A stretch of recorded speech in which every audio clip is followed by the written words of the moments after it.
play board games or card games around a table with friends. And you have all these interesting social dynamics like trust and betrayal and deception and all these things, the way the players are interacting and outthinking one another. And you don't really get that in online video games. So how can we capture that? That led us to Werewolves Within, where you're villagers around a table and you're trying to figure out who the werewolves are, and you're sitting there.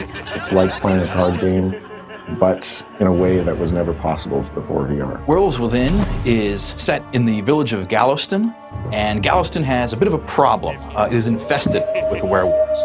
And so every night, the villagers get together to figure out who among them are these horrible werewolves acting with these vicious depredations, and they are trying to figure out who to condemn to their doom. There's things that VR replicates. For example, the whisper feature in our game, you could do that in real life, whisper to the person next to you. It really lets you bring that game table experience into VR, into this new technology. All of these social cues, these physical presence elements, these ambient movements that you make while you're at the table, reading your tells and your pantomimes and your giveaways, all of those translate almost perfectly into VR. And that was a perfect fit into the social deduction game that we eventually found ourselves making with Werewolves Within. Your friends have become other townsfolk villagers in this medieval village together, sitting around the table, seeing everybody's body language, talking to each other, playing these social deduction style games, and having a great time, whether you're around the world or next door. One of the features I really like to use in the game is the monologue feature, and most players stand up and they deliver a very heartfelt diatribe on why you shouldn't vote for them or why you should vote for this guy.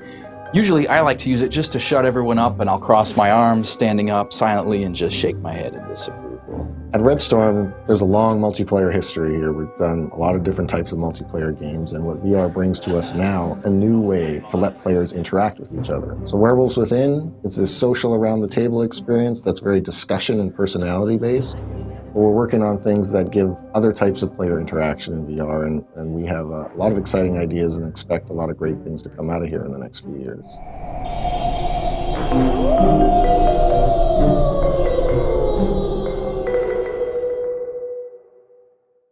It gave players this new way of looking at first-person shooters, where you would focus on actually traversing the terrain instead of shooting your way through. Mirror's Edge Catalyst is the game